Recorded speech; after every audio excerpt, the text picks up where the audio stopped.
Родителите и старателите се соочија со фамозната одлука прикачена на влезот на јавната општинска установа за деца, детска градинка, детска радост и сите клонови, подпишана од директорот по укажување на градоначалникот, според кој се воведува ред во времето на оставање и земањето на децата во градинките.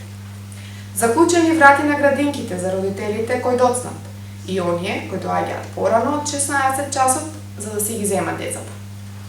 Најнапред, никој родител нема против да се воведе ред во работата на градинките. Произволно однесување на родителите не одобрува никој.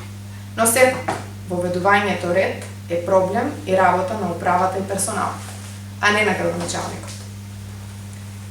А градинките и грижата за децата треба да бидат усогласени со потребата и можноста на родителите во повеќе поединечни случаи.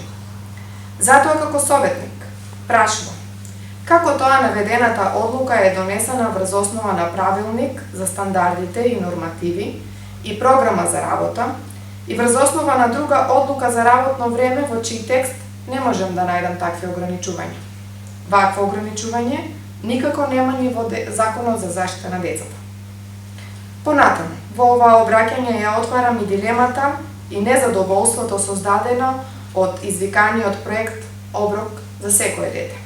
Потенцирам, извикан, бидејќи сите очекувавме вистински оброк за нашите деца. Наместо тоа, децата во основните училишта секој ден добиваат по една неспецифицирана јаболка. Да не зборуваме за фактот дека децата треба сами да ја измијат и да ја јадат нелупена. И секој ден јаболка. Иронично, човек да помисли дека власта има некој посебен респект кон овој продукт, ама видовме како поминаа производителите на јаболка и оваа година.